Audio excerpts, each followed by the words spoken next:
Warahmatullahi wabarakatuh. Selamat malam teman-teman. Jumpa lagi dengan saya Dwi Santoso dalam live sharing menulis. Ya, sekarang kita mulai agak sedikit terlambat teman-teman ya, jam 10 seperempat. Dari sekitar jam 10 biasanya kita. Tapi nggak apa-apa teman-teman ya.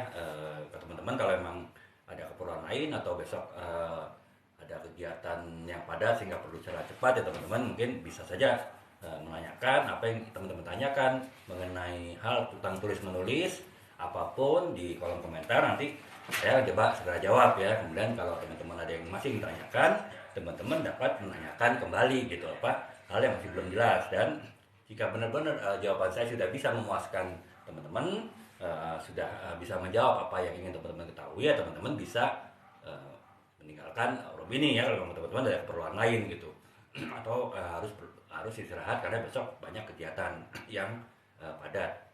Dan tapi teman-teman yang masih cukup banyak waktu, kemudian juga tertarik tentang dunia tulis menulis, bisa mengikuti live ini, mungkin bisa mengikuti live ini ya walaupun tidak sampai akhir, tapi setidaknya mungkin sampai teman-teman merasa sudah terjawab apa yang teman-teman ingin tahu gitu ya.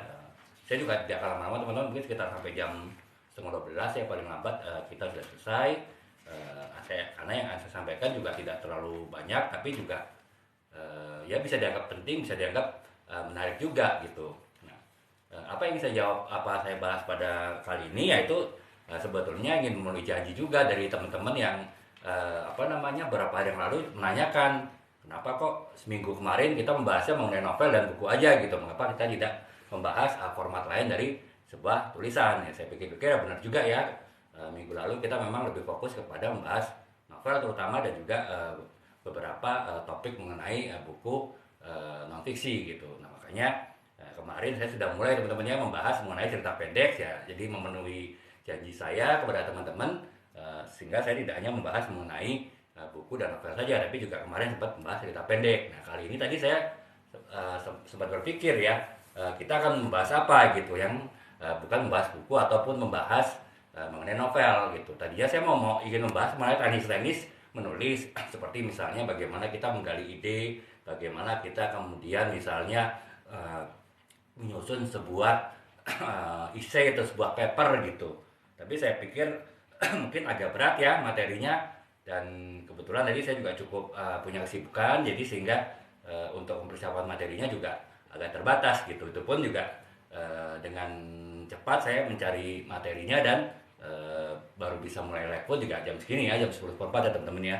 Makanya akhirnya ya saya berpikir ya udah kita ini aja deh bahas yang agak santai deh, tapi juga tetap memenuhi janji saya ya kepada beberapa teman yang menanyakan supaya tidak membahasnya buku dan novel saja gitu. Nah makanya setelah kemarin saya membahas mengenai cerita pendek, nah saya sekarang akan membahas topik lain yang ringan juga, akan tetapi juga bukan membahas buku dan novel ya.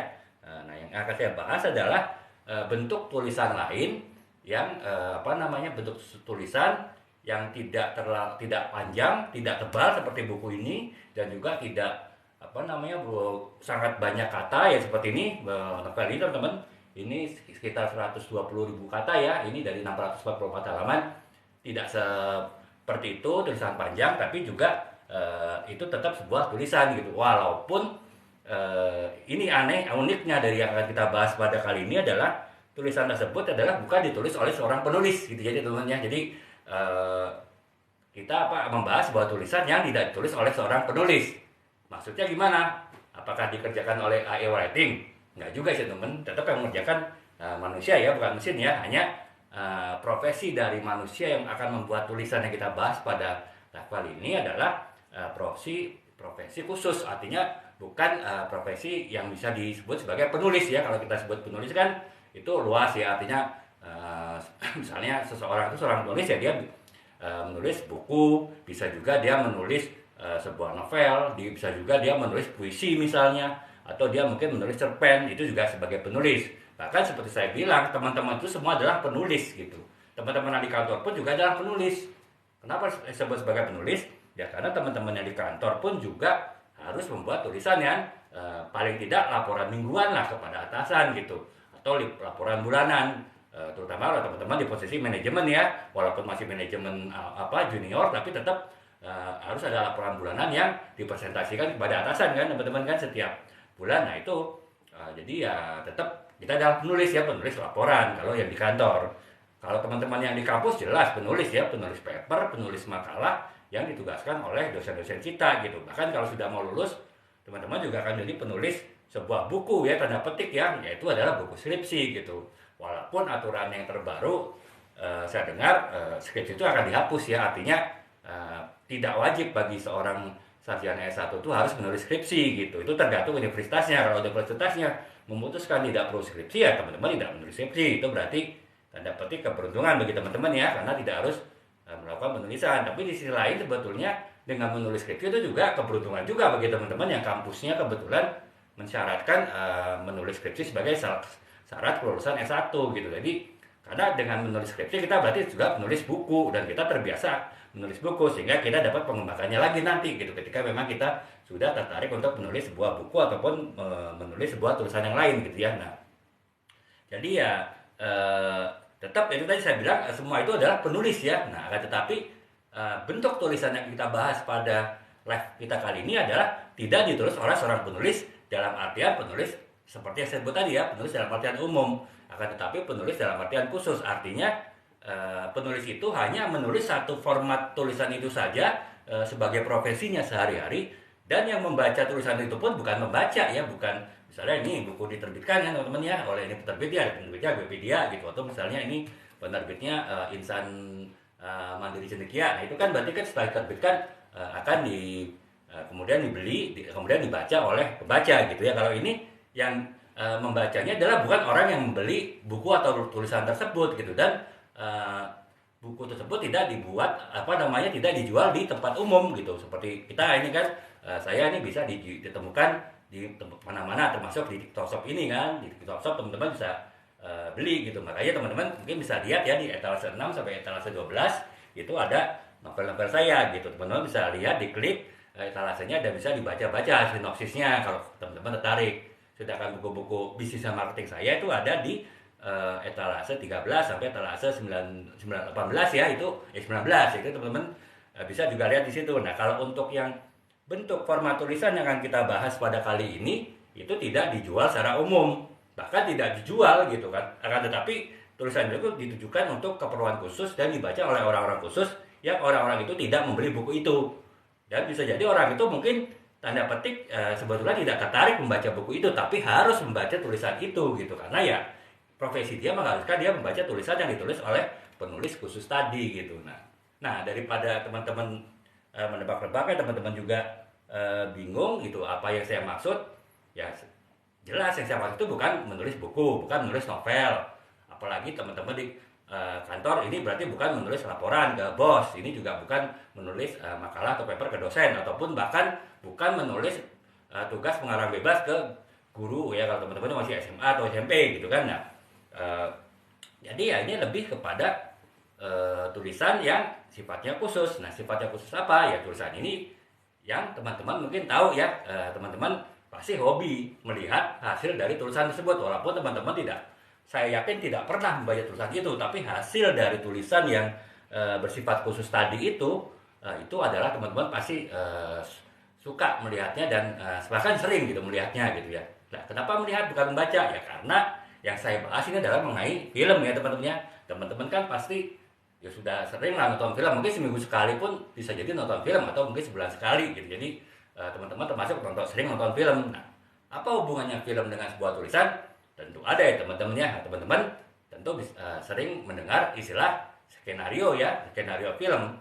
Apa yang dimaksud dengan skenario? Ya skenario itu adalah sebuah alur dialog, alur narasi dari sebuah film yang ditulis dalam bentuk tulisan. Kemudian tulisan tersebut nanti dibagi-bagikan kepada para pemain dari film tersebut untuk masing-masing membaca dialognya sesuai dengan waktu yang ditentukan dan juga sesuai dengan peran yang dilakukan gitu. Nah, itulah kenapa makanya yang akan kita bahas kali ini adalah setelah kita kemarin membahas mengenai cerita pendek yang adalah bukan sebuah buku atau novel seperti permintaan beberapa teman minggu lalu yang meminta kita membahas tidak hanya buku dan novel. Nah, sekarang kita akan membahas format lain lagi dari sebuah tulisan yang kita sebut sebagai skenario film ya teman-teman ya. Jadi yang kita akan bahas kali ini adalah skenario film, karena seperti makanya saya bilang tadi, skenario film itu memang ditulis oleh penulis ya, penulis skenario, tapi dia mungkin tidak sering disebut sebagai penulis. Karena apa?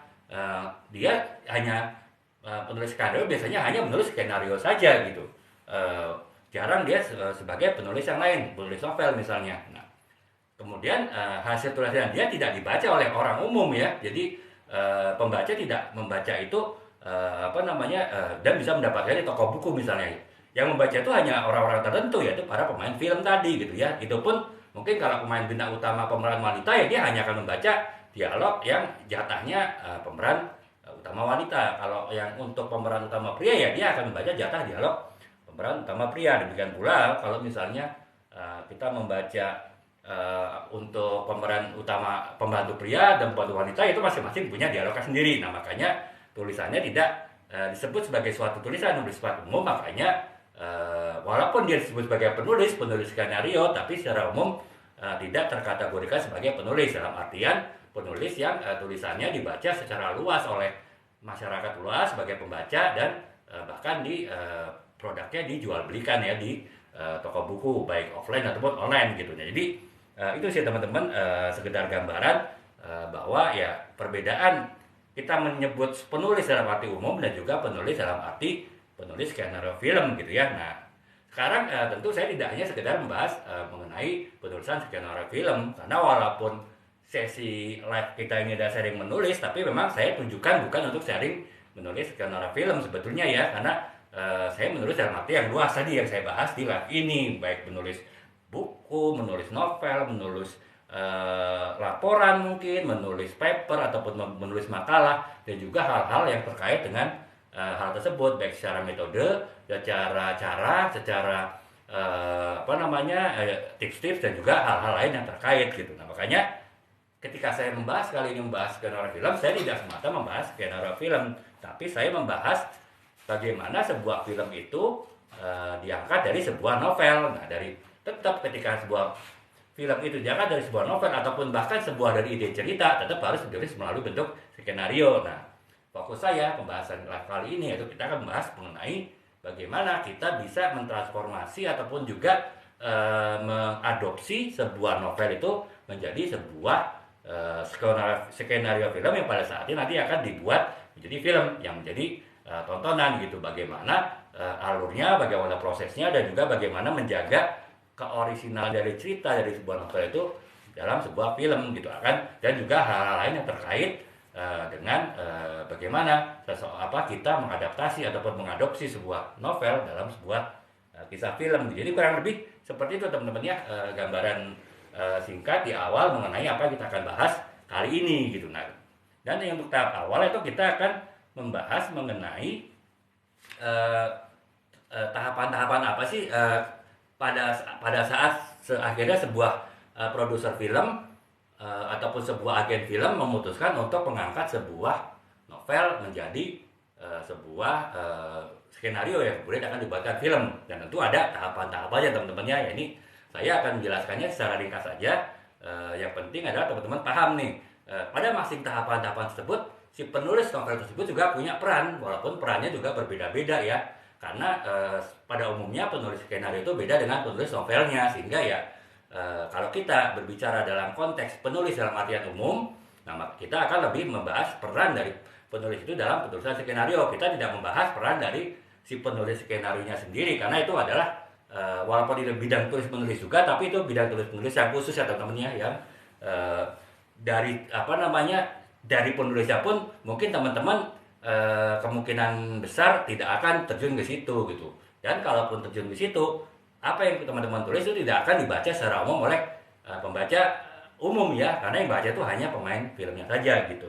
Nah, makanya kita sekarang akan membahas tahapan-tahapan sebuah novel diangkat menjadi sebuah film, dan masing-masing bagaimana peran dari penulis novel tersebut gitu. Nah, kita akan mulai ke yang pertama ya. Tahapan pertama ada tentu pemilihan novel gitu. Jadi artinya ya ketika sebuah novel itu akan diangkat menjadi sebuah film, yaitu tentu adalah keputusan dari si produser film tersebut ataupun juga dari agen film tersebut. Pertimbangannya banyak teman-temannya untuk menjalankan sebuah film itu menjadi sebuah novel itu menjadi sebuah film. Yang pertama ya tentu potensi box office ya. Bagaimanapun membuat film itu kan adalah bisnis ya teman-temannya. Namanya bisnis ya pasti si produser film akan menginginkan sebuah keuntungan gitu, dan keuntungan pasti dia tidak melihat apakah si novel tersebut berkualitas baik misalnya secara sastra, akan tetapi dia lebih melihat kepada apakah novel tersebut layak untuk difilmkan karena bisa dijual, karena bisa menghasilkan box office dan bisa menghasilkan keuntungan gitu. Makanya pertimbangan pertama adalah ya karena ini adalah produk ya, kita bicara film itu adalah sebuah produk, produk yang dijual, produk yang mencari keuntungan, maka pertimbangan utama dari seorang produser film ya jelas adalah apakah potensi novel tersebut ketika diangkat film bisa menjadi film box office sehingga menghasilkan keuntungan. Karena bagaimanapun kan membuat film itu juga resiko ya teman-teman ya.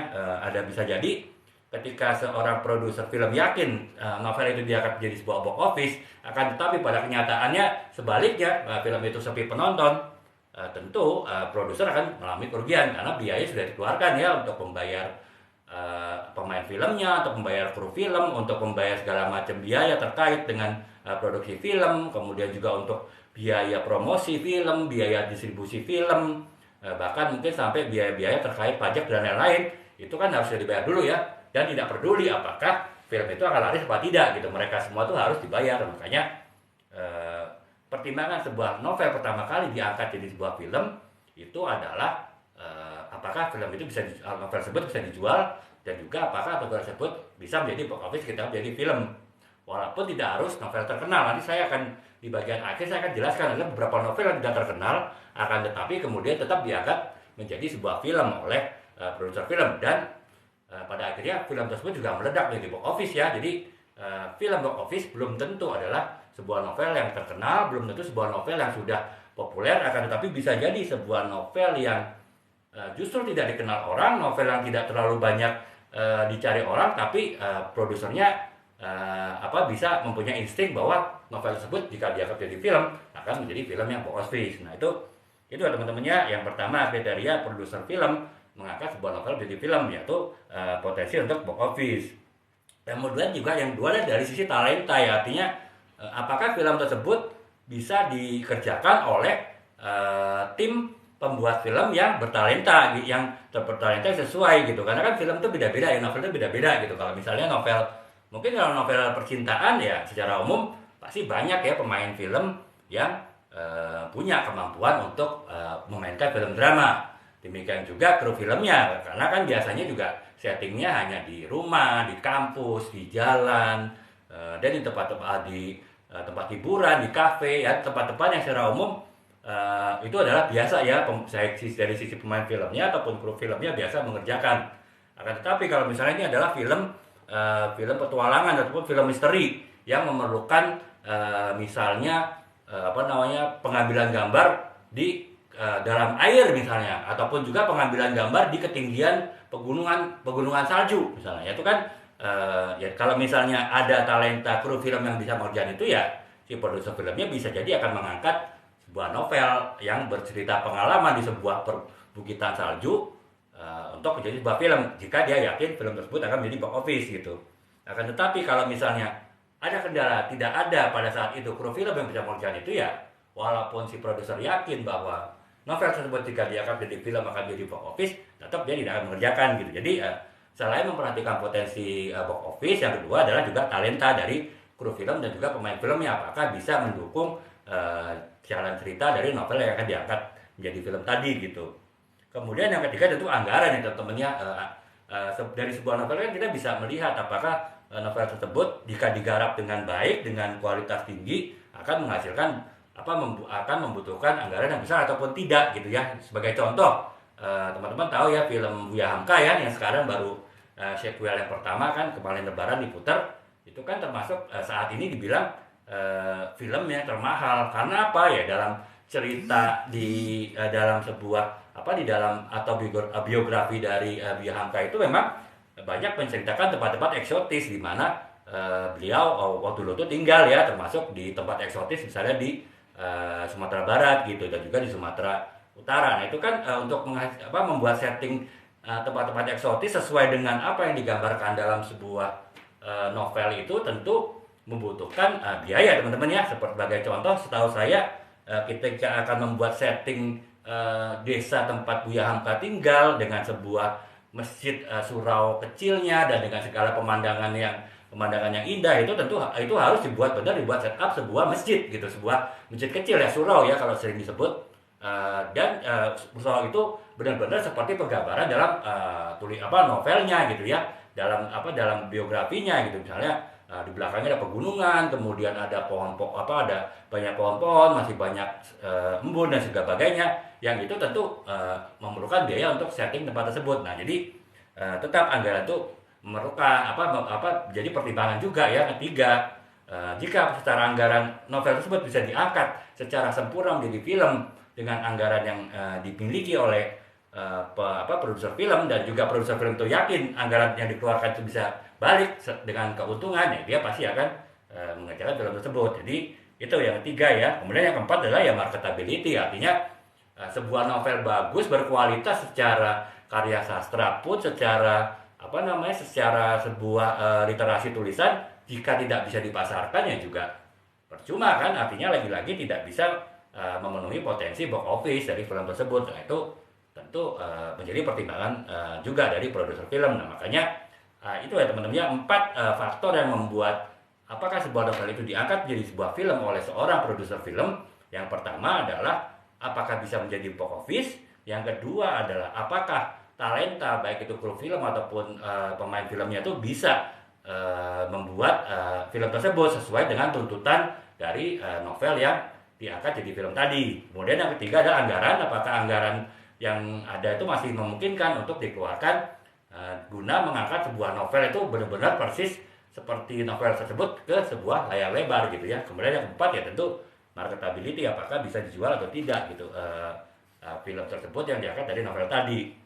Nah, itulah menjadi tahapan pertama ya, pemilihan novel akan kompleks sekali gitu, terutama bagi produser film. Nah, bagi penulis mungkin tidak berperan apa-apa di sini ya, kecuali jika misalnya ternyata seorang penulis bukunya sudah dipilih oleh seorang produser film untuk diangkat jadi film ya. Tentu nanti sini ada hubungan ada kontak ya antara si penulis dengan antara si produser film dengan penulis ya, karena dari sebuah buku walaupun diterbitkan oleh penerbit teman-teman, hak ciptanya tetap dimiliki oleh penulisnya gitu. Walaupun mungkin hak edar seperti contohnya saya ini novel saya diterbitkan Guepedia, yaitu benar-benar hak edarnya dimiliki oleh Guepedia, sehingga saya tidak bisa mengedarkan buku ini sama sekali gitu. Nah, beda ya kalau saya ini diterbit oleh penerbit yang lain, Insan Mandiri Cendekia, saya masih punya hak edar juga. Jadi si penerbit bisa mengedarkan, saya juga masih bisa mengedarkan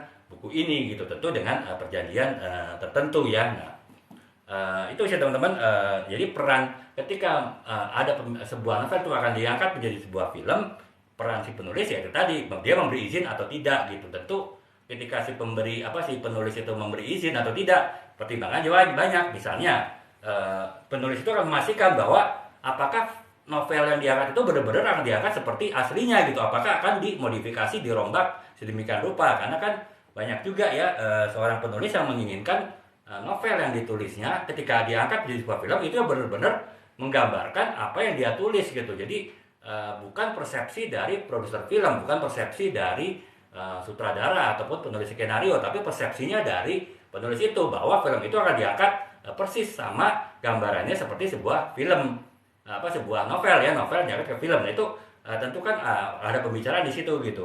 Karena nanti saya akan terangkan ada beberapa jenis skenario. Nah, skenario itu kan ada yang benar-benar mutlak, novel itu harus persis diangkat seperti film, ataupun juga bisa jadi novel itu dirombak-rombak sehingga akhirnya filmnya bisa jadi jauh ya ceritanya dengan novel tersebut ya. Teman-teman kan juga sering ini kan menemui mungkin teman-teman baca novel yang terkenal, yang bestseller, ketika diangkat jadi film ternyata jalan ceritanya beda sekali ya. Itu memang disengaja gitu dengan pertimbangan tertentu, mungkin mengejar selera pasar, mengejar box office ya, si produser filmnya merombak isi novel tersebut ketika membuat film.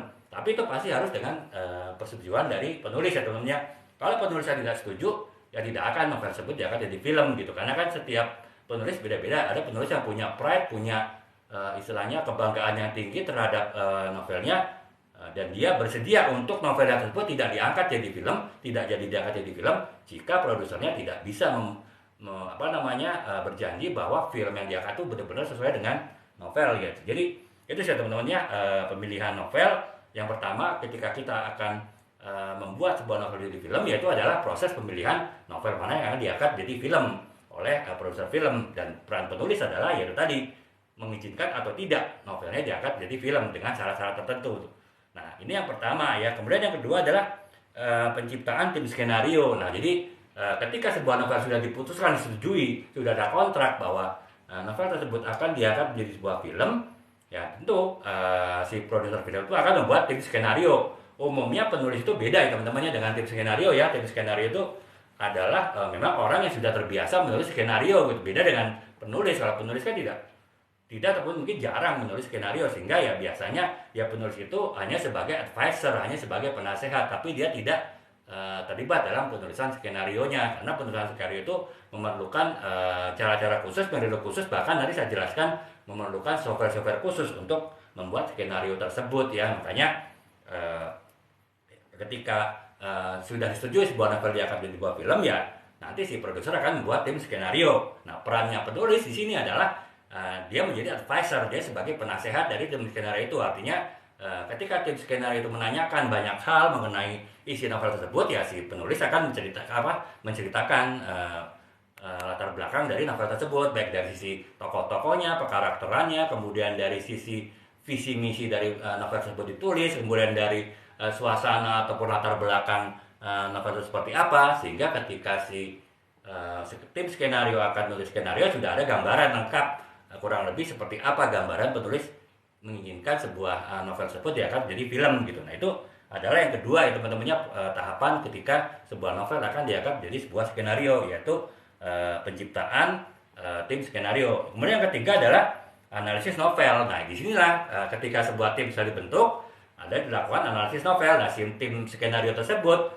berdiskusi dengan penulis tuh. Jadi banyak hal untuk memastikan bahwa buku yang novel tersebut diangkat ke film itu sesuai dengan novelnya, jadi tidak melenceng jauh. Nah itu tentu akan membutuhkan diskusi panjang, dan peran si penulis dalam proses ini tentu sangat besar ya, karena penulis itu seolah-olah bertindak sebagai mentor, seolah-olah bertindak sebagai guru yang menjelaskan kepada tim skenario tadi mengenai novel tersebut, secara keseluruhan novel tersebut isinya seperti apa gitu. Dan ya walaupun nanti setelah tim ini selesai berdiskusi, ya tentu tim itu akan mengerjakan skenario-nya dan tidak ada kaitan dengan penulis. Penulis itu paling kalaupun diminta saran sekali-sekali ya akan memberikan saran, tapi dia tidak terlibat sama sekali dalam penulisan skenario gitu. Secara umum seperti itu teman-teman ya. Jadi proses yang ketiga adalah analisis novel.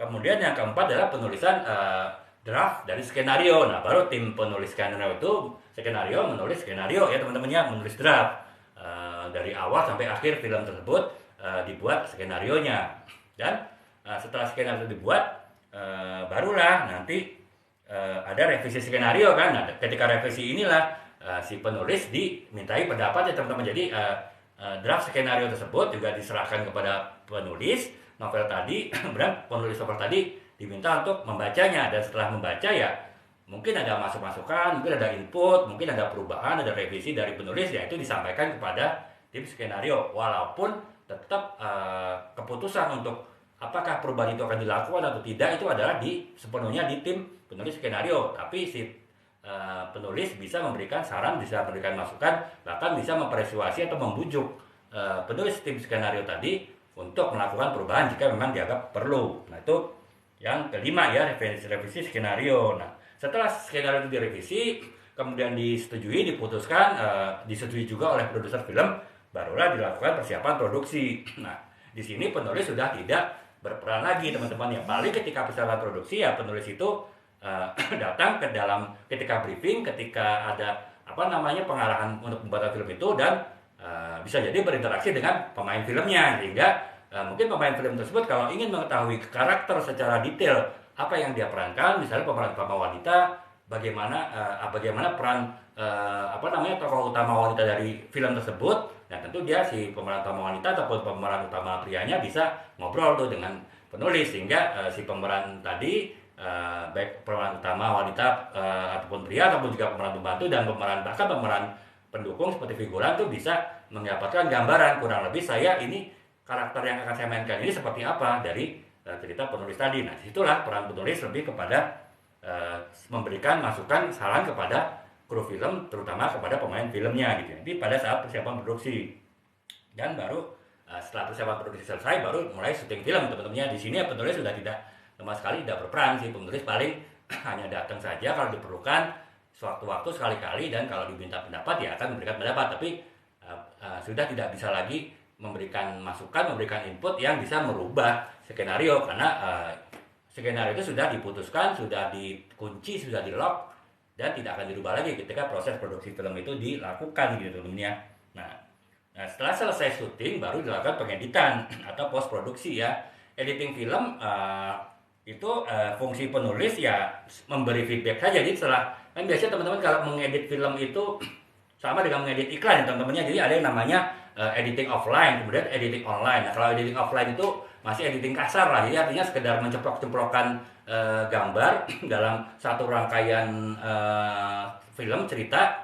Nah baru, tapi masih kasar tuh ceplok-ceplokannya, jadi belum diperhalus, belum di baik secara ini editing suara, editing gambar, kemudian dari sisi kualitas gambar dan lain itu belum disesuaikan, tapi hanya sekedar ceplok-ceplok. Dari ceplok-ceplokan itu kan bisa ada gambaran tuh apakah alur ceritanya dari film itu sudah sesuai dengan novel. Nah disitulah si penulis bisa memberikan masukan-masukan. Sehingga ya karena bentuk offline tadi masih kasar, masih bisa dirubah-rubah, baru ceplokan-ceplokan gambar saja dalam sebuah software editing film, ya itu masih bisa dirubah, makanya masih bisa memberikan masukan penulis. Tapi ketika faktor tahapan editing sudah masuk ke tahapan editing online, artinya tahapan editing kan sudah halus, hanya sekedar mungkin dimasukkan musik, kemudian dimasukkan title, dimasukkan mungkin efek-efek, tapi secara alur gambar itu sudah tidak bisa dirubah lagi, ya karena tadi sudah offline tadi sudah diputuskan untuk naik di online. Nah makanya itu sudah tidak ada peran dari penulis ya. Penulis sudah tidak bisa meminta perubahan, karena ketika sebuah proses editing film itu sudah masuk ke proses editing online, sekedar memasukkan suara, sekedar memasukkan musik, sekedar memasukkan title ataupun memasukkan efek-efeknya, itu ya udah setiap film itu secara garis besar udah selesai gitu, tinggal di finishing aja gitu. Nah itu teman-teman proses pengediting ya, proses editing yang peran penulis itu ya relatif tidak banyak gitu. Dan yang tahap terakhir adalah peluncuran dan promosi. Nah di sini peran penulis juga penting, karena apa? Biasanya ketika promosi film, ketika roadshow film, penulis biasanya juga diajak kan, penulis novel tadi, dan biasanya diwawancara, kemudian juga memberikan testimoni, memberikan tanggapan terhadap film itu. Nah sehingga penulis itu dapat membantu proses promosi film gitu. Nah jadi kurang lebih itu teman-temannya tahapan-tahapan yang harus dilakukan ketika sebuah novel itu akan diangkat menjadi sebuah film. Saya ringkas sedikit ya teman-teman ya. Yang pertama adalah pemilihan novel. Jadi produser film akan memilih novel yang diangkat menjadi novel, dan di sini peran penulis ya dia harus menyetujui atau tidak. Kalaupun menyetujui, ada syarat-syarat tertentu atau tidak gitu ketika novelnya akan diangkat menjadi sebuah film. Itu yang pertama. Yang kedua adalah penciptaan tim skenario. Jadi setelah diputuskan sebuah novel akan diangkat menjadi sebuah film, dibuat tim skenario gitu. Yang kedua, yang ketiga adalah diskusi. Jadi diskusi antara penulis dengan tim skenario untuk memastikan bahwa cerita film yang di novel tadi itu diangkat ke filmnya itu sesuai, tidak menyimpang dari novelnya gitu. Kemudian yang keempat adalah penulisan skenario pertama ataupun penulisan draft yang kemudian diikuti dengan proses revisi skenario. Di sini ketika revisi, si penulis bisa memberikan masukan-masukan, feedback gitu. Dan setelah revisi tadi disetujui oleh banyak pihak, termasuk oleh produser filmnya, tapi di sini penulis hanya sekedar saran ya teman-temannya. Jadi kalau tidak diikuti oleh produser film ya itu ya penulis ya legowo gitu, karena ya dia sudah tidak punya kewenangan lagi untuk mengatur alur cerita film ya. Nah ketika revisi itu sudah selesai, barulah dilakukan persiapan produksi, dan setelah persiapan produksi kemudian syuting. Di sini peran dari penulis ya hanya sedikit saja, lebih kepada paling memberikan saran masukan yang bisa diterima bisa tidak tergantung keperluan dari produser filmnya gitu. Dan yang terakhir ya adalah promosi. Ya di sini promosi peran penulis cukup besar, terutama kalau misalnya novel yang diangkat itu adalah novel yang box office ya, novel yang bestseller gitu. Jadi ya biasanya kan itu adalah penulis terkenal kan, atau setidaknya novelnya terkenal. Jadi ya dengan ikut si penulis itu membuat proses promosi film itu menjadi lebih menarik, lebih mendapat perhatian dari para penonton film, para kritikus maupun juga pihak-pihak lain yang akan menjadi menentukan keberhasilan film tersebut pada saat dipasarkan nanti gitu. Jadi itu kurang lebih teman-temannya tahapan-tahapan ketika sebuah novel akan diangkat menjadi sebuah film gitu.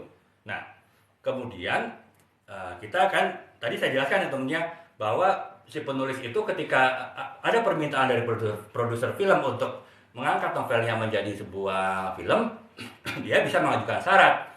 Pokoknya saya hanya mau dibuat filmnya kalau filmnya itu sesuai dengan isi novel saya. Kalau nggak sesuai ya saya nggak akan mau tandakan kontrak. Bisa begitu. Nah makanya sebetulnya ada beberapa jenis skenario itu teman-teman, itu sesuai dengan kesepakatan antara pihak produser film dengan penulisnya. Yang pertama adalah jenis skenario yang disebut dengan adaptasi yang setia. Artinya itu benar-benar sebuah novel itu ceritanya apa, ya itulah yang diangkat jadi film dan tidak boleh ada perubahan ataupun modifikasi dari cerita novel tersebut ketika diangkat jadi film. Itu yang namanya adaptasi setia ya.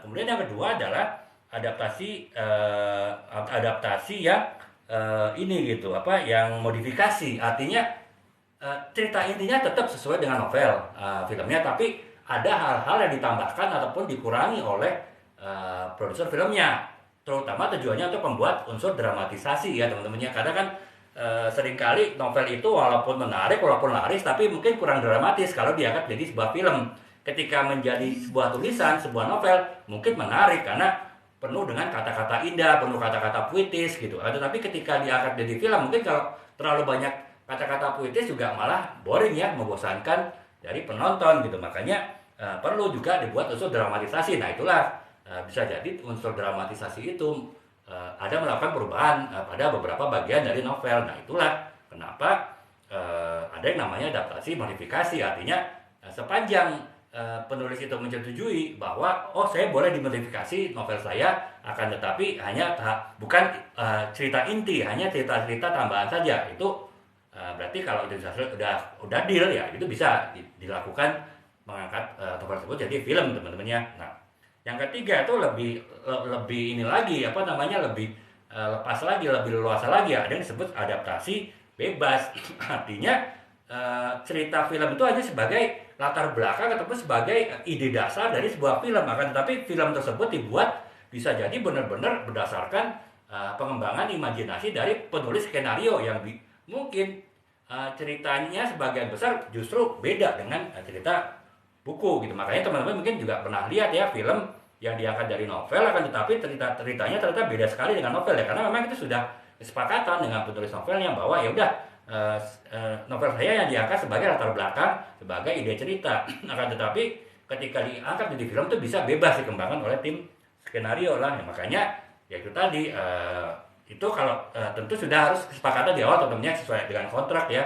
Nggak bisa misalnya kesepakatan awalnya adalah adaptasi setia yang benar-benar si penulis itu ingin novelnya ditulis seperti dengan sesuai dan jadi film, tapi si produser filmnya membuat filmnya dengan adaptasi bebas, yaitu benar-benar penulis skenario itu membuat imajinasi sendiri yang berbeda jauh dengan novelnya. Kalau itu ya tentu menyalahi kontrak ya teman-teman. Nah, makanya itu tadi teman-teman, bagaimana sebuah film itu diangkat menjadi sebuah novel diangkat menjadi film tergantung kesepakatan antara si penulis dengan produser filmnya. Ada 3 jenis skenario. Yang pertama skenario setia yang benar-benar buku itu plek sama dengan film. Kemudian yang kedua ada skenario modifikasi. Buku itu sebagian besar sesuai dengan filmnya, tapi ada unsur-unsur tambahan, terutama untuk menambah unsur dramatisasi film tersebut ya. Kemudian yang ketiga ya adaptasi bebas, artinya buku itu hanya sekedar hanya ide cerita awal, tapi pengembangannya dilakukan sendiri oleh tim skenario yang bisa jadi hasilnya akan sangat beda antara novel dengan cerita filmnya gitu. Nah itu sih teman-temannya cara ada 3 jenis yang membuat sebuah apakah sebuah film itu benar-benar diangkat persis sama dengan sebuah novel atau bahkan bisa berbeda sekali gitu. Bahkan mungkin istilahnya film itu hanya menggunakan judul novelnya saja, hanya tanda petik nebeng ke kepopuleran novelnya saja, tapi cerita di dalam itu udah benar-benar beda. Bisa seperti itu ya, sepanjang ya lagi-lagi itu kesepakatan antara produser film dengan penulisnya dalam sebuah kontrak gitu. Nah, itu sih teman-temannya gambaran bagaimana sebuah novel diangkat menjadi sebuah skenario. Nah, sekarang ada beberapa tips bagi penulis skenario ketika akan membuat skenario film berdasarkan novel yang sudah ada gitu ya. Yang pertama adalah jangan terburu-buru menulis skenario.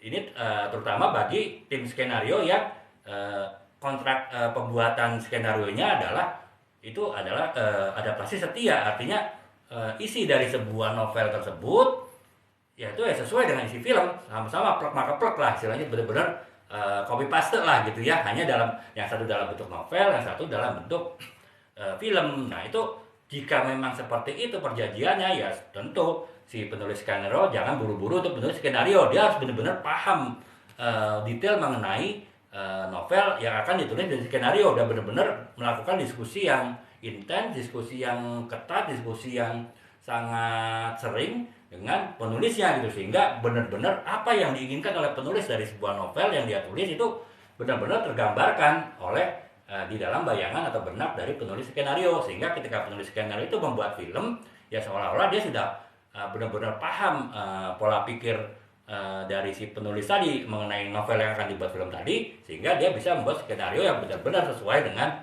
jalan cerita dari novel gitu tentunya. Itu yang pertama ya, tips dari bagi tim skenario ya jangan buru-buru ketika membuat sebuah skenario.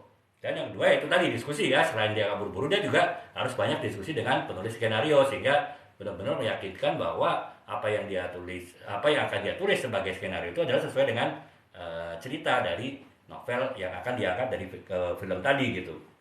Kemudian yang ketiga adalah perhatikan juga visualisasi ya. Jadi karena kan kadang itu tadi saya bilang ketika kita dalam sebuah kata-kata tuh penulis menggambarkan visualisasi ya. Misalnya dalam yang cerita Buya Hamka lah, novel Buya Hamka itu lah dia kan benar-benar menggambarkan desanya tuh benar-benar bersih seperti bayangan dia mengenai desanya sendiri gitu. Nah itu ketika akan si penulis skenario akan membuat skenario, visualisasinya benar-benar sama gitu, sehingga si penulis skenario tadi bisa memberikan arahan kepada tim tim properti, tim yang mempersiapkan setting dari sebuah film untuk shooting film, itu benar-benar settingnya sesuai dengan apa yang diinginkan oleh penulisnya melalui penjelasan dari penulis skenario gitu yang dia tulis di dalam tulisan skenario tadi. Jadi benar-benar harus memperhatikan visualisasi, sehingga ketika akan dibuat jadi film, akan dibuat setting background dari filmnya itu sudah benar-benar sesuai dengan apa yang diharapkan oleh penulis gitu. Jadi itu sebenarnya ada 3 tips aja bagi penulis skenario kalau teman-teman tertarik ingin menjadi penulis skenario ya. Yang pertama jangan buru-buru, yang kedua adalah banyak diskusi dengan penulisnya, yang ketiga perhatikan visualisasinya nanti apa skenario yang ditulis tersebut, visualisasinya benar-benar ketika akan dibuat settingan background filmnya itu benar-benar sesuai dengan keinginan dari penulisnya, seperti gambaran penulisnya. Jadi itu sih teman-temannya gambarannya mengenai Pak Gunuwan. Saya sebetulnya selalu menekankan Pak bahwa tanya jawab itu kapan aja boleh sih. Artinya ketika saya mau mulai sebuah live itu saya selalu memberi kesempatan tanya jawab, dan ketika ada yang bertanya saya langsung jawab. Tapi kalau tidak ada yang bertanya ya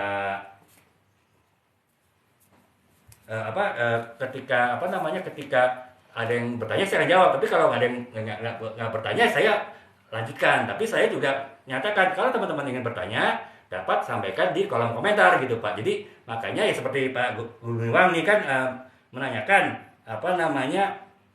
banyak-banyak sisanya jawab, itu sebetulnya saya selalu apa sih Pak, artinya di setiap setiap live itu selalu saya kapan aja bisa diinterrupt Pak. Jadi seperti Pak Gumiwang sekarang kan interrupt kan, saya jawab gitu. Memang Pak saya tidak selalu melihat ke layar sih, tapi setidaknya beberapa menit saya berusaha melihat di layar handphone saya gitu. Makanya umumnya sih saya tidak terlewat sih Pak, walaupun Pak Gumbang mungkin ini Pak ya sempat menulis beberapa komentar, tapi kan itu kayaknya dalam jangka waktu yang hampir dekat nih, jadi biasanya harus saya jawab Pak. Makanya termasuk ketika saya sekarang membahas mengenai skenario ya, kemarin saya membahas mengenai cerpen, itu kan sebetulnya permintaan juga dari ada teman-teman yang minta saya jangan hanya bahas mengenai buku dan novel saja gitu, tapi saya juga bahas format tulisan yang lain. Makanya minggu ini saya usahakan saya mencoba membahas format tulisan yang lain. Kemarin saya bahas cerpen, sekarang saya bahas skenario film. Kemudian besok-besok saya bahas yang lain gitu sih Pak. Jadi, tapi terima kasih Pak masukannya Pak ya. Memang seolah-olah saya ini sih Pak menjelaskan karena memang ini sih Pak yang materinya saya selalu nyiapkan banyak sih Pak, walaupun saya sesuaikan ya. Seringkali bisa sampai 2 jam kan, walaupun saya sebetulnya setting 1/4 ya, karena kalau 2 jam berarti saya sampai jam 12, mungkin teman-teman juga kasihan juga ya sampai malam. Saya sendiri juga besoknya kan ada kegiatan Pak, jadi usahakan sih nggak terlalu lama gitu. Tapi ya kalaupun ternyata materi ini harus dibahas semua ya paling saya ngejar Pak. Makanya saya juga ngebut Pak ya gayanya. Bahkan saya seringkali tidak sempat spill produk Pak, padahal kan seharusnya kan dalam live itu ya harus ada spill produk juga kan ya. Saya ya paling saya spill produk di novel-novel saya Pak ya, tapi ada produk-produk lain, produk-produk affiliate biasanya nggak. Terkadang sering juga saya lewatin spillnya karena ya saya ngejar waktu sih Pak. Tapi tetap terima kasih Pak.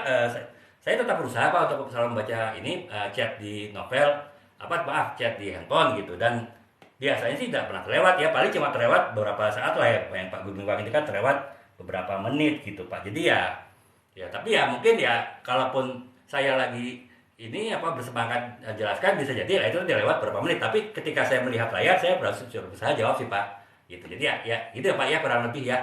Saya selalu memberikan kesempatan, mungkin juga teman-teman yang lain yang kebetulan juga hadir, bahwa saya selalu open. Saya selalu menegaskan bahwa saya open ditanya di interrupt di tengah jalan gitu, walaupun ketika ditanya belum tentu saya langsung jawab ya, bisa jadi 1 menit atau 2 menit atau 5 menit kemudian gitu. Tapi semua bertanya saya usahakan sih jawab gitu.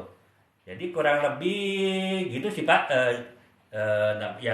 Karena memang ini saya lebih ke edukasi sih Pak ya. Mungkin kalau spill produk lebih banyak istilahnya ya, lebih banyak berhentinya sehingga lebih banyak baca baca chat sehingga dan biasanya kalau spill produk kan kalau penonton yang tertarik dengan produk tersebut akan bertanya ya. Kalau saya edukasi biasanya ya itu paling di beberapa live baru ada pertanyaan gitu Pak. Jadi itu tadi seperti sekarang saya mencari membuat materi di luar buku dan novel, itu adalah bagian juga dari bagaimana saya berusaha memenuhi pertanyaan ataupun permintaan dari teman-teman gitu. Jadi kurang lebih gitu ya Pak Gimana. Tapi terima kasih Pak sarannya. Saya akan selalu, mungkin saya agak sedikit lambat ya membaca chat. Ya saya akan lebih sering sih Pak. Jadi ya seringkali ketika saya menjelaskan mungkin agak ini ya lupa baca chat ya, mungkin ya serasa di depan kelas di kampus ya di kampus jelasin materi. Tapi ya nggak apa-apa sih Pak. Saya akan usahakan lebih sering membaca. Tapi setidaknya saya ya memang selama ini sih ya alhamdulillah tidak pernah melewati chat Pak ya. Selalu saya merespon walaupun agak sedikit terlambat lah kalau saya sedang istilahnya asik menjelaskan suatu tema yang memang perlu dijelaskan secara detail dan juga waktunya mungkin sudah mepet misalnya ya. Ini kan Pak kurang lebih ya. Terima kasih juga salam ini ya. Selamat datang Pak Niko Al-Hakim ya. Kita sekarang sedang membahas mengenai segala hal mengenai mengangkat sebuah novel menjadi sebuah skenario film gitu. Jadi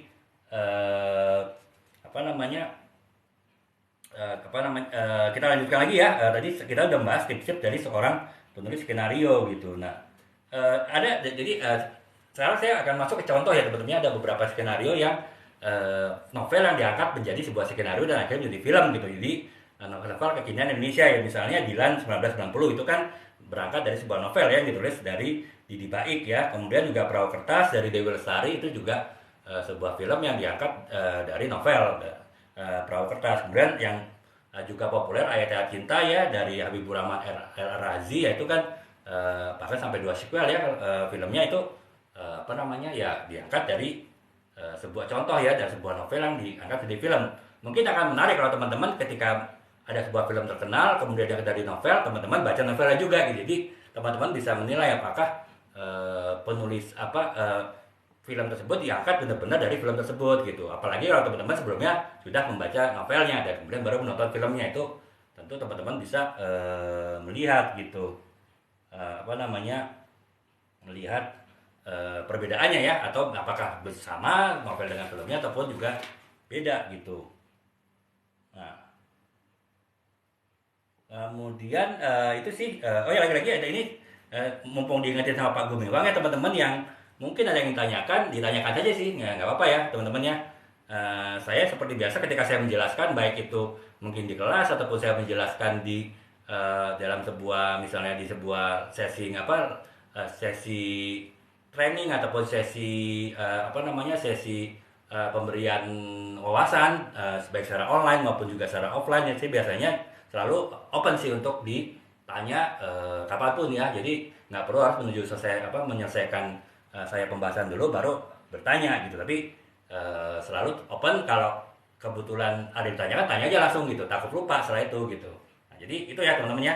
Sekarang kita lanjutkan lagi ke bagian berikutnya, yaitu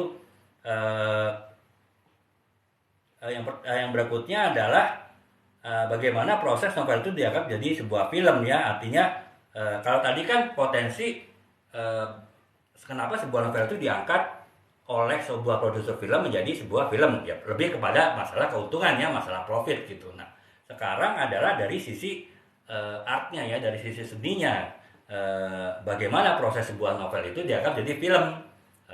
Pertimbangannya artinya kriteria, tapi kriterianya bukan kriteria bisnis, tapi kriteria apakah sebuah novel itu bisa secara teknis, secara sastra, secara secara dunia tulis menulis itu bisa dianggap jadi sebuah film yang tepat gitu. Artinya ya bisa benar-benar novel tersebut dianggap jadi film sama dengan aslinya, seperti yang saya jelaskan tadi ya. Yang pertama adalah tentu potensi naratifnya gitu ya. Artinya ceritanya harus kuat gitu. Karena kalau misalnya sebuah novel yang nggak kuat, mungkin masih diakali ya dengan kata-kata. Misalnya novel itu tebal gitu kan. Novel tebal mungkin dia walaupun karakternya nggak kuat ataupun ceritanya nggak kuat, itu bisa ditutupin dengan banyak kata-kata. Mungkin yang saya bilang tadi ya, kalau novel roman itu dengan kata-kata indah, kata-kata romantis, kata-kata yang ya tanda petik berbunga-bunga lah ya, sehingga mungkin ketidakkuatan dari ini ketidakkuatan dari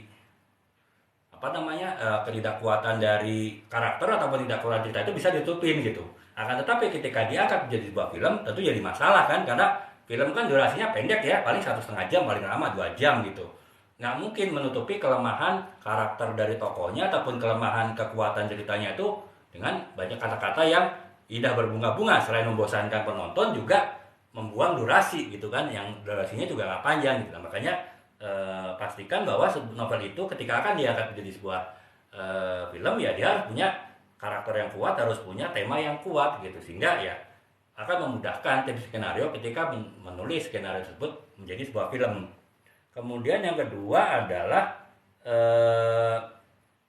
penggemar yang kuat juga gitu ya. Lagi-lagi ya kita bicara sebuah novel yang diangkat jadi film tuh pasti kan resiko ya bagi seorang produser film, laku apa nggak laku. Nah, untuk memastikan laku ya novel tersebut adalah novel yang populer gitu kan, novel yang memang yang laku gitu dan disukain novel tersebut oleh pembaca, sehingga setidaknya si pembaca akan tertarik untuk nonton gitu. Dan ketika nonton juga bisa merasakan atmosfer yang sama dengan ketika dia membaca novel gitu. Jadi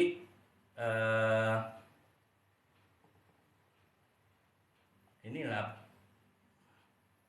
jadi ya itu tadi itu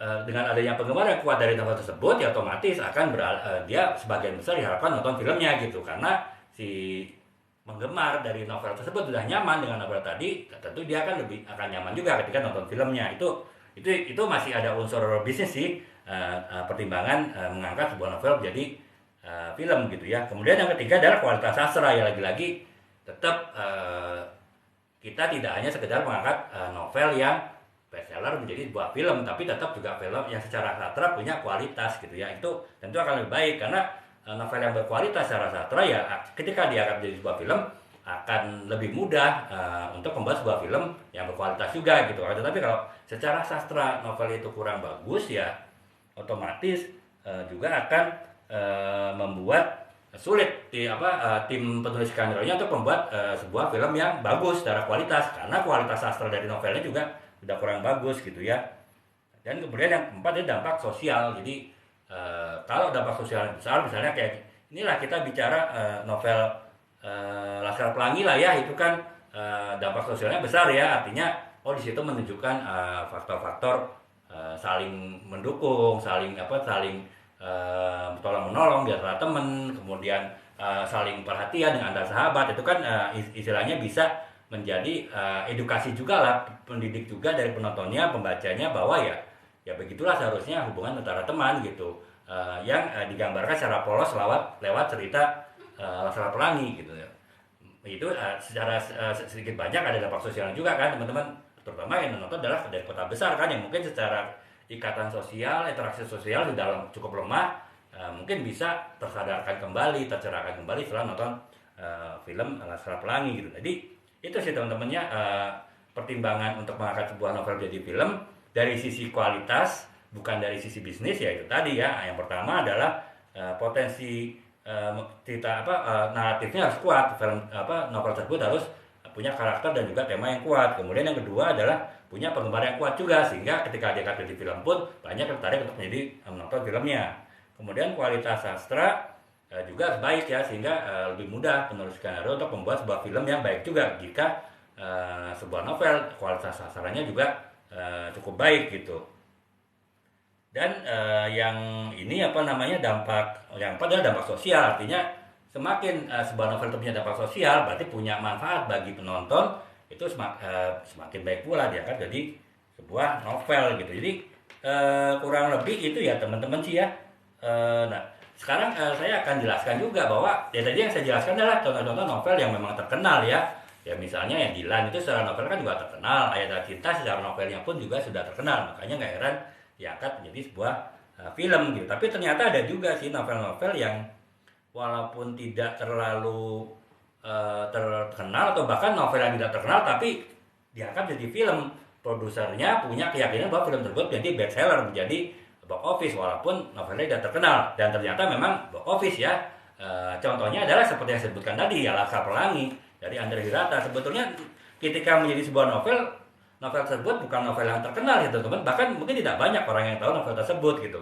Orang tahu novel Laskar Pelangi, bahkan tahu penulis bernama Andre Hirata itu ya justru setelah film Laskar Pelangi itu meledak gitu. Artinya secara penjualan itu box office gitu ya, makanya kemudian orang tahu Andre Hirata, makanya kemudian buku-buku Andre Hirata yang lain pun juga naik daun gitu. Jadi itu menunjukkan bahwa seringkali insting dari produser film tidak selalu berdasarkan novel yang bestseller, tapi jika si produser film udah punya juga nilai sastra, punya juga kemampuan untuk menilai sebuah karya sastra, ya dia bisa mengangkat sebuah film yang novel yang tidak terkenal menjadi sebuah film walaupun belum terkenal, tapi punya potensi untuk menjadi box office gitu. Nah itu pertama yang Laskar Pelangi. Yang kedua ya Rumah Tanpa Jendela ya dari Asma Nadia ya, walaupun secara penulis sebetulnya sudah terkenal juga dari dulu kan, tapi kan tetap ada beberapa novelnya juga yang belum terkenal kan. Nah justru yang diangkat oleh produser filmnya adalah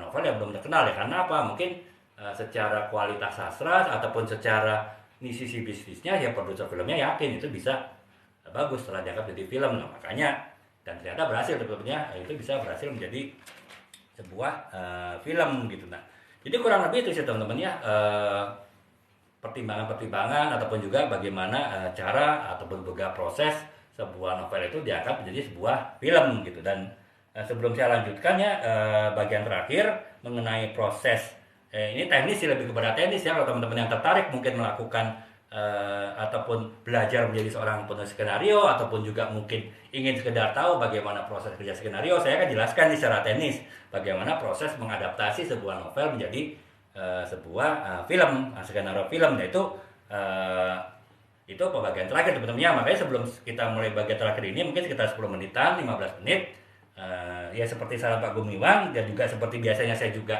saya juga selalu berikan kesempatan teman-teman bisa menanyakannya ya melalui kolom komentar gitu. Jadi saya bisa menjelaskan ke teman-teman apa yang teman-teman tanyakan gitu. Jadi kita ada interaksi sih sebetulnya. Memang ekspektasi saya, harapan saya mengadakan live ini adalah interaksi dari awal gitu kan. Saya selalu tegaskan bahwa namanya aja sharing ya, sharing menulis ya berarti kita udah sharing ya. Saya harapkan bukan hanya saya yang sharing, tapi teman-teman juga bisa sharing gitu, atau setidaknya bertanya gitu. Makanya sebelum saya mulai, teman-teman bisa bertanyakan sekarang. Akan tetapi kalau memang belum ditanyakan, saya bisa langsung lanjutkan. Dan teman-teman jika nanti ada yang ingin ditanyakan, bisa langsung dipotong teman-temannya. Saya selalu melihat kok layar HP ya, walaupun mungkin kadang agak telat beberapa menit gitu, tapi setidaknya saya selalu berusaha untuk selalu melihat komentar ya di HP, sehingga jika ada komentar-komentar saya ataupun pertanyaan, saya akan selalu segera respon ya. Nah, kurang lebih teman-temannya sekarang kita mulai lagi ya, lanjutkan lagi. Ini sekarang udah jam 11:04 ya, setengah 12 ya kita lakukan selesai ya teman-temannya. Yang pertama kita lakukan proses adaptasi bagaimana sih caranya ya. Ini saya jelaskan cepat aja teman-temannya karena ada 10 poin. Saya lompat-lompat aja, nggak terlalu banyak kasih penjelasan. Nanti teman-teman kalau ingin ditanyakan itu bisa langsung menjelaskan menanyakan ke saya gitu. Nah, yang pertama adalah membaca novel ya, tentu ya. Si penulis skenario sebelum dia membuat skenario harus baca novelnya gitu. Bagaimana dia bisa membuat sebuah skenario dari sebuah novel kalau misalnya dia tidak baca novelnya. Dan baca tidak sekedar baca ya teman-teman ya, harus ada diskusi dengan penulisnya mengenai inti dari isi cerita novel tersebut gitu. Kemudian yang kedua adalah melakukan pengembangan konsep. Nah, pengembangan konsep itu jadi setelah dia tahu kurang lebih novel seperti apa ya, tentu kan antara format buku dengan format film beda. Nah, jadi dia harus buat konsepnya nih, kurang lebih bagaimana mengadaptasi misalnya bab 1 novel ini dalam sebuah film, kemudian bab 2 gimana, bab 3 gimana, kemudian bagaimana menghubungkan bab-bab tersebut menjadi satu rangkaian film yang tidak putus, yang saling berhubungan. Itu berarti harus dibuat pengembangan konsepnya ya oleh tim skenario. Kemudian yang ketiga adalah membuat outline skenario, artinya membuat rangkuman awal skenario. Jadi ya kalau kita menulis novel, kita misalnya novel ini mengenai menggapai target cinta misalnya, bab satunya apa, bab 2-nya apa, bab 3-nya apa, bab 4-nya apa, bab 5-nya apa. Nah, itu istilahnya membuat outline buku ya. Ketika membuat outline skenario sama sih teman-teman. Jadi kurang lebih misalnya 10 menit pertama ceritanya apa, 20 menit pertama 10 menit berikutnya apa, 10 menit berikutnya lagi apa, itu harus dibuat gambarannya kurang lebih ya secara umum, bukan detail sih, lebih kepada umum. Seperti kita membuat novel ya, bab-babnya tuh isinya apa aja gitu kurang lebih. Nah, kemudian itu yang keempat adalah identifikasi poin penting. Nah, setelah kita membuat alur cerita tadi secara umum ya, kita bab 1 tuh poin-poinnya apa aja nih yang mau kita tekankan, bab 2 apa aja nih sama. Seperempat jam pertama tuh poin-poinnya apa, seperempat jam kedua poin-poinnya apa, seperempat jam ketiga poin-poinnya apa. Itu harus ditentukan oleh sebuah penulis skenario ya. Kurang lebih sama seperti menulis buku atau novel sebelumnya, ataupun bahkan menulis tulisan secara umum gitu.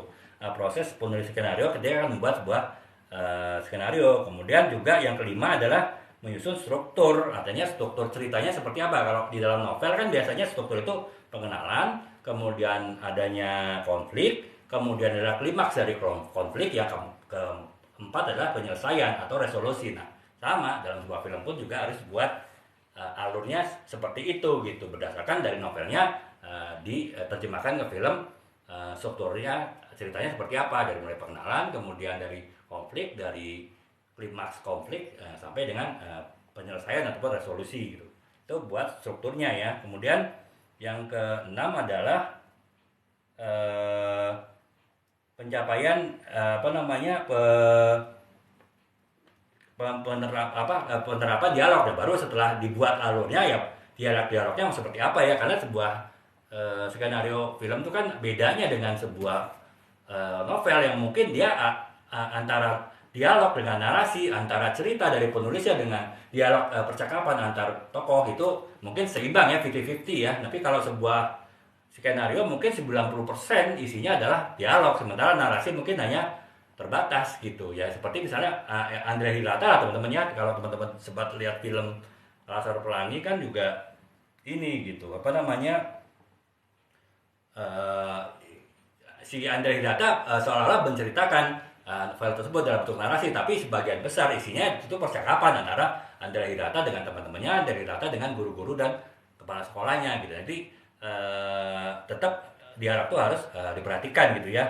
Dan kemudian ya setelah itu baru revisi dan koreksi itu harus dilakukan, itu standar sih ya, harus ada revisinya. Kemudian ya ketika menulis ya format skenario nya harus sesuai dengan format internasional teman-teman. Jadi ketika menulis skenario itu ada format sebetulnya. Jadi dan membuatnya pun harus ada software khusus ya. Kalau kita misalnya membuat tulisan pakai Microsoft Word kan, ataupun pakai WPS. Nah kalau di membuat skenario itu ada software khusus untuk membuat skenario ya. Itu ada yang namanya Final Draft ataupun juga CLTX ya. Jadi itu software khusus untuk membuat sebuah skenario. Nah itu kita harus pergunakan itu gitu, sehingga ya karena itu ya itulah format skenario yang dipahami oleh para pemain film ya, para bintang filmnya. Jadi jangan membuat format yang lain gitu. Dan kemudian yang berikutnya adalah pengeditan akhir gitu ya, dan kemudian baru dikirimkan ke produser filmnya. Jadi kurang lebih teman-temannya saya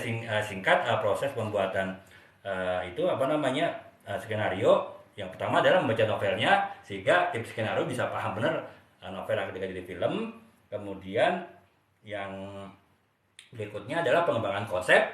Itu dilakukan pengembangan konsepnya oleh tim skenario. Kemudian baru dibuat outline-nya, artinya dibuat alur cerita singkatnya. Misalnya kalau bab 1, bab 2, bab 3, bab 4 lah kalau buku. Kalau film ya mungkin seperempat jam pertama, seperempat jam kedua, seperempat jam ketiga, itu kurang lebih isinya seperti apa, terus baru didetailkan kan.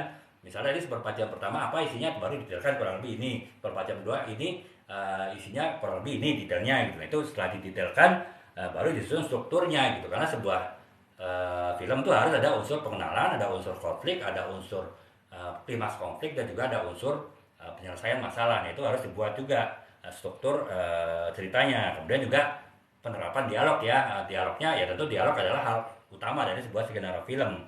Dan baru dilakukan revisi dan koreksi. Serta ya pastikan bahwa format yang digunakan adalah format standar untuk pembuatan sebuah skenario film ya. Ya. Kemudian baru kita lakukan editing, dan setelah itu baru silakan ke produser film ya. Jadi kurang lebih sebenarnya 1 jam seperempat sudah kita jelaskan mengenai bagaimana kita membuat ataupun mengadopsi sebuah novel menjadi sebuah film gitu ya. Mungkin lagi-lagi mungkin sesuai saran Pak Gumiwang tadi juga, sesuai juga seperti yang biasa saya lakukan ya, teman-teman jangan ditanyakan, langsung tanyakan teman-temannya, jangan segan. Saya akan coba untuk jawab gitu.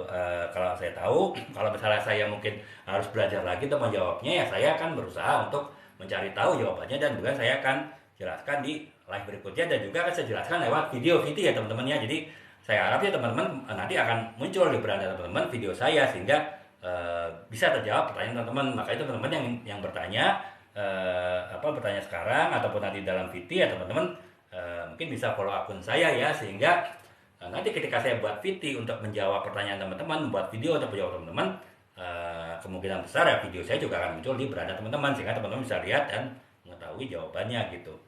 Kurang lebih itu sih teman-teman ya.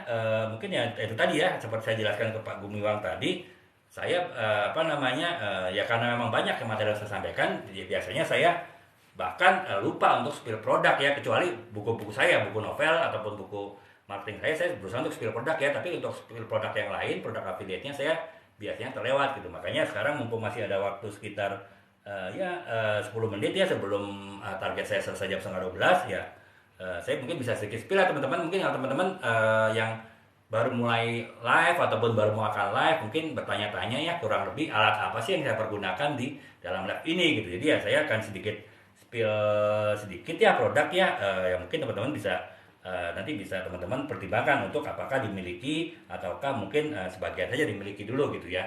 Yang pertama adalah yang saya pakai teman-teman, yang itu sangat terlihat sekali itu adalah di tripod ya teman-teman ya, tripod dan juga berserta lampu ring light-nya gitu. Jadi teman-teman bisa lihat saya udah masukkan di etalase ya. Jadi ini tujuannya apa kalau tripod itu? Tripod ya untuk memegang. Jadi untuk memegang, teman-teman bisa lihat gambarnya di etalase bahwa ada HP kita tuh dipegang oleh tripod ya, sehingga ya tidak perlu ada orang lain yang memegang handphone kita gitu. Jadi handphone kita itu akan stabil dipegang oleh tripod. Beda dengan kalau dipegang orang kan, pegang orang goyang-goyang sehingga live kita mungkin akan menjadi kurang nyaman gitu.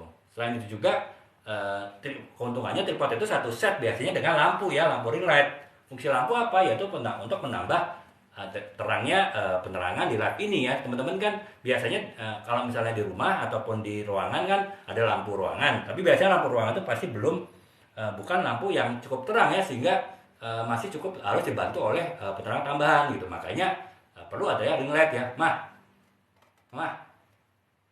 Nah makanya saya akan coba nih teman-teman, jika misalnya dinyalakan lampunya seperti apa dan nanti dimatikan seperti apa gitu. Makanya saya akan coba ya teman-teman, tunjukkan ya maaf teman-teman, saya panggil istri saya untuk matikan lampu. Jadi ini apa namanya, ada gambaran nih kalau dimatikan itu seperti apa gitu. Tapi sepertinya lagi mungkin nggak di tempat ya. Saya coba matikan teman-teman ya, teman-teman bisa lihat bedanya ketika lampu itu nyala ataupun lampu itu mati ya, seperti apa gitu ya. Nah, nih teman-teman, saya tinggal sebentar ini, sebentar aja saya akan coba matikan lampunya. Nah ini saya matikan teman-teman ya. Jadi teman-teman bisa lihat kan, kurang lebih seperti ini gambarannya kalau misalnya lampunya dimatikan ya.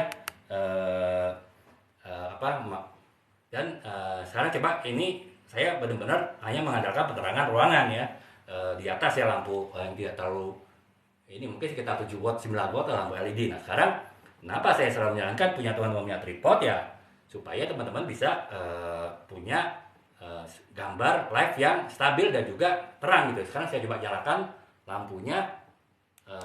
Nah teman-teman bisa lihat kan beda sekali kan. Nah, makanya ya saya sarankan sih teman-teman minimal ya kalau ketika akan live itu, walaupun mungkin belum ada perangkat yang lain, itu minimal punya ring light ya sama tripod. Jadi gambar teman-teman bisa stabil dan juga bisa terang gitu ya. Itu unsur yang paling penting sih menurut saya, membuat orang tertarik melihat live gitu ya. Nah itu teman-teman bisa lihat ya, udah saya spill di etalase ya, ring light dan lampu dan juga tripod. Harganya nggak mahal kan teman-teman, sekitar 60.000. Saya pikir sih untuk sebuah live yang bagus, yang menarik, sehingga orang juga lebih senang lihatnya, lebih tertarik ya, saya rasa itu worth it ya teman-teman punya ya. Nah itu yang pertama gitu. Kemudian yang kedua, selain masalah gambar yang bagus, visual yang bagus, tentu harus suara yang bagus ya.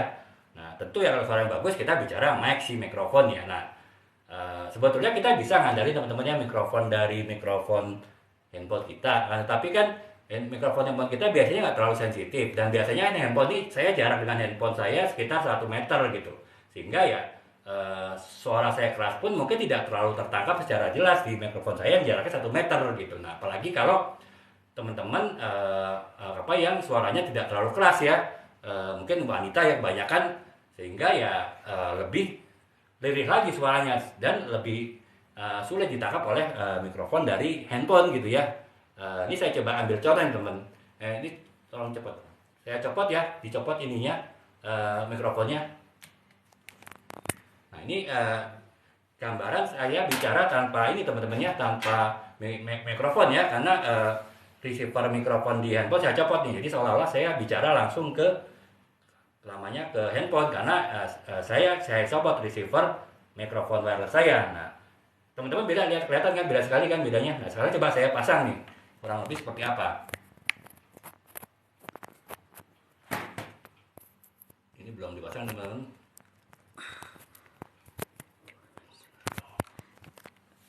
Nah ini yang udah dipasang teman-teman ya kan. Beda banget kan suaranya kan. Nah itu ya unsur suara tentu akan menambah ini ya, menambah ketertarikan orang nonton sebuah live. Jadi ya kalau teman-teman tadi saya sarankan setidaknya punya ring light dan juga punya tripod.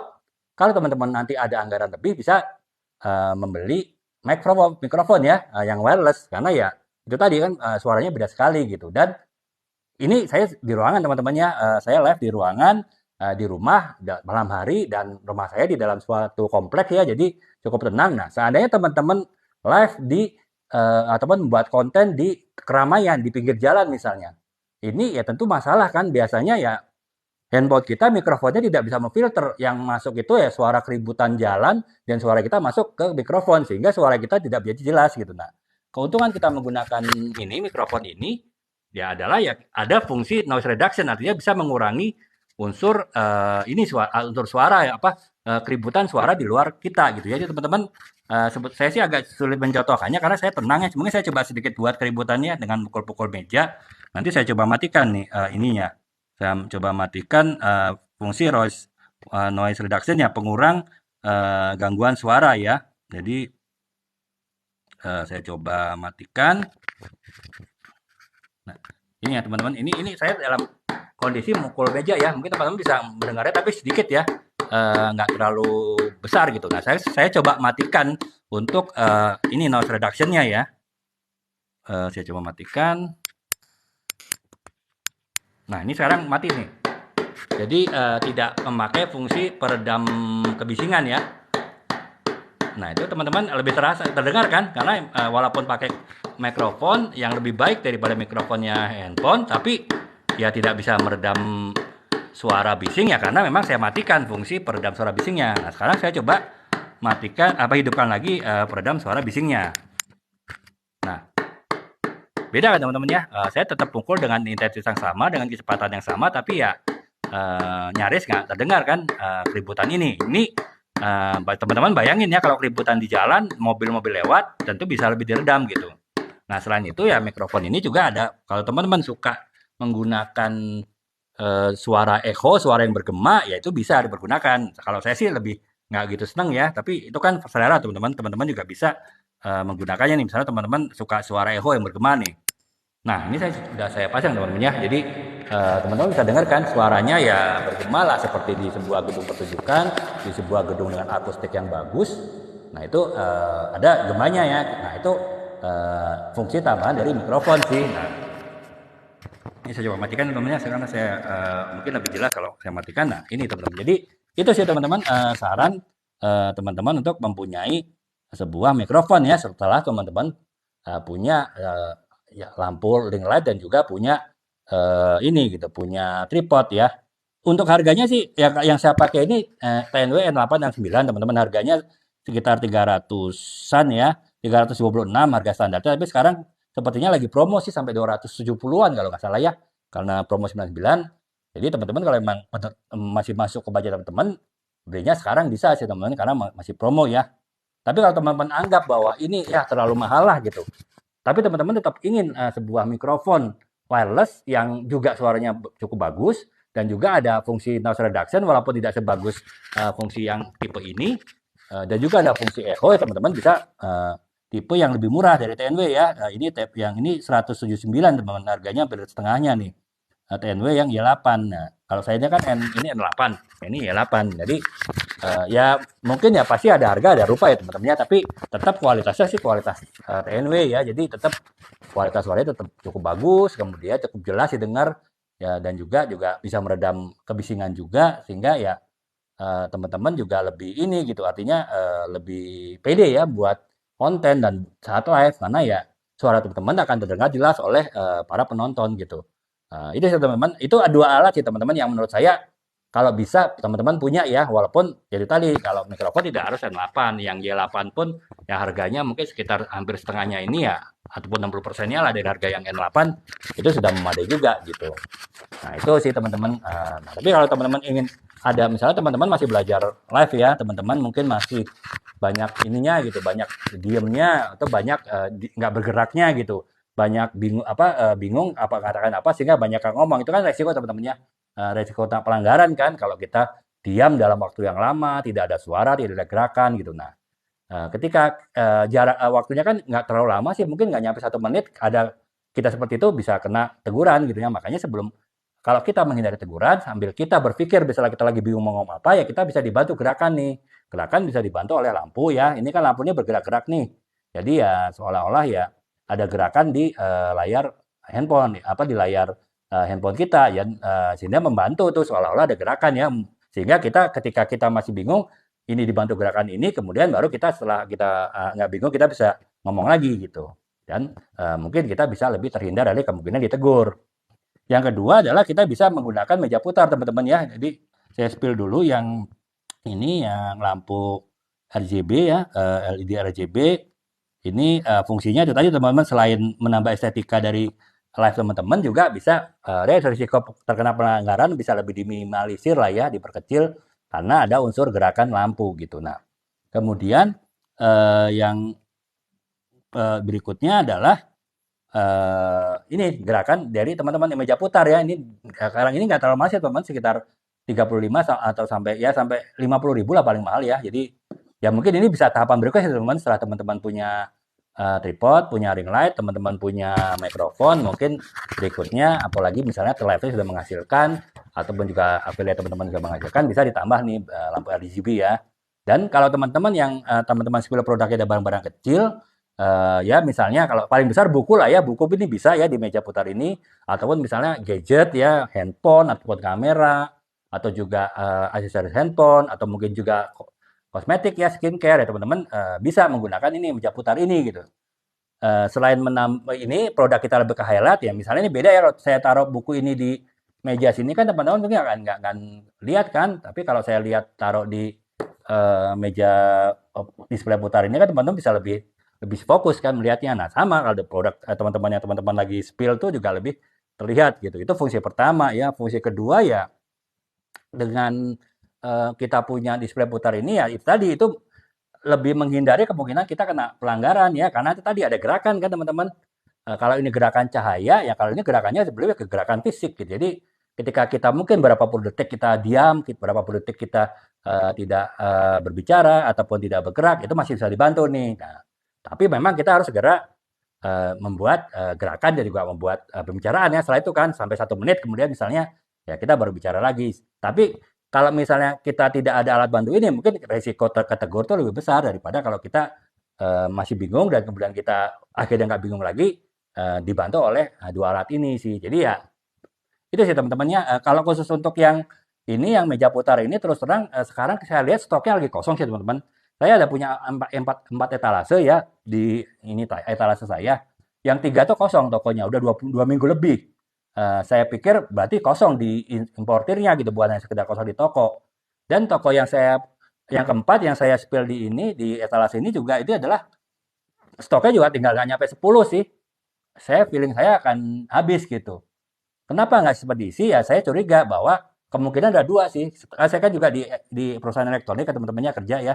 Nah, saya biasa ngurusin impor barang juga gitu. Saya tahu bahwa kalau misalnya barang kosong diimportir, kemungkinan yang pertama ya di produsennya, di pabriknya lagi diproduksi, belum dikirim ke kita.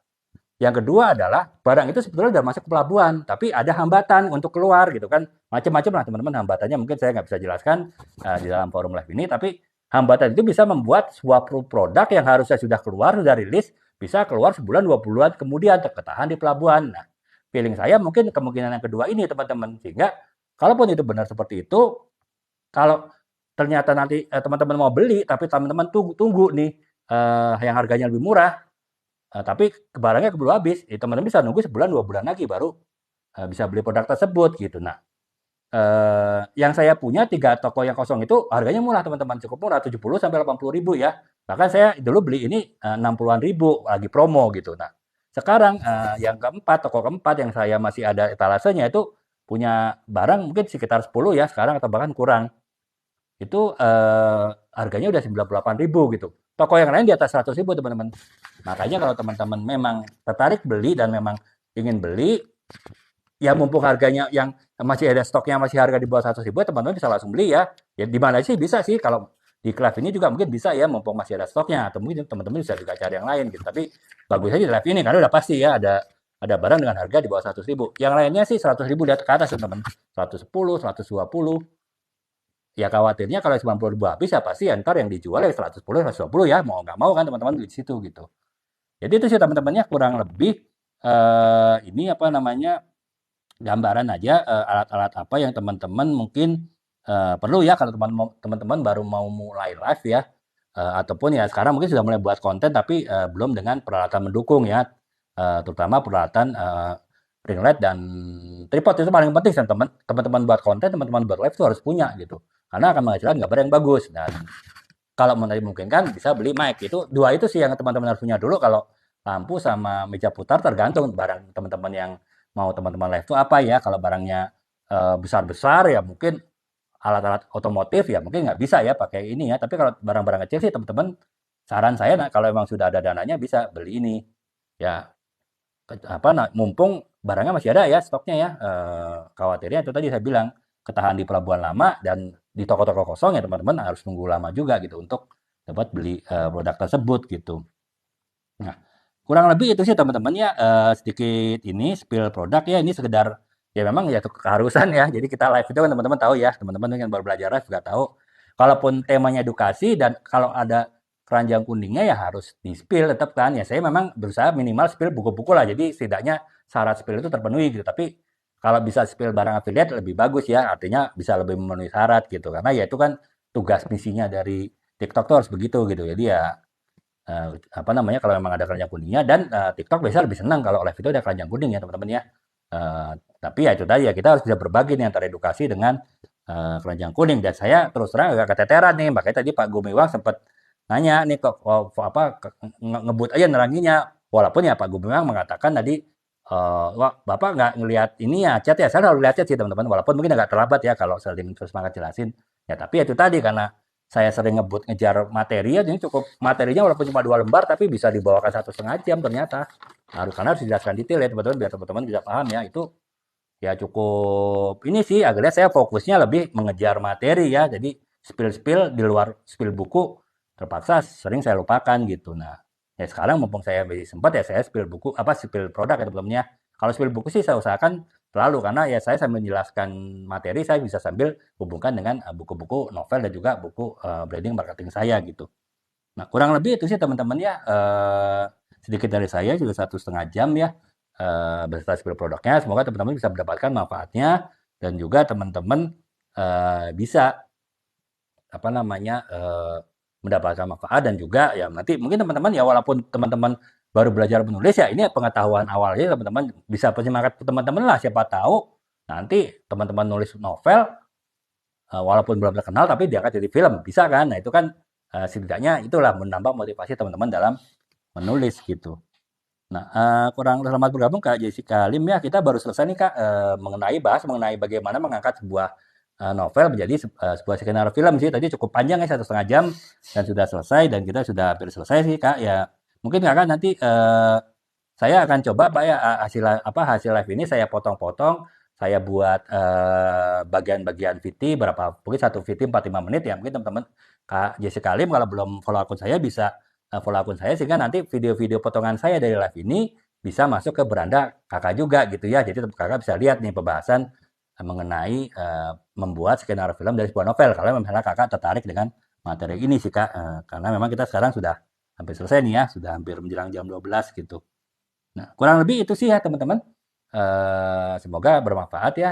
Terima kasih atas perhatiannya untuk teman yang masih melihat live saya ini. Semoga memberikan manfaat gitu. Ya, demikian teman-teman. Semoga ini istirahat yang ini ya, mas teman-teman dapat istirahat dengan tenang, dengan baik ya. Besok teman-teman mungkin banyak aktivitas sehingga semoga hari ini bisa istirahatnya nyaman dan besok sudah bisa siap beraktivitas kembali gitu. Baiklah teman-teman, terima kasih. Assalamualaikum warahmatullahi wabarakatuh. Selamat malam. Salam.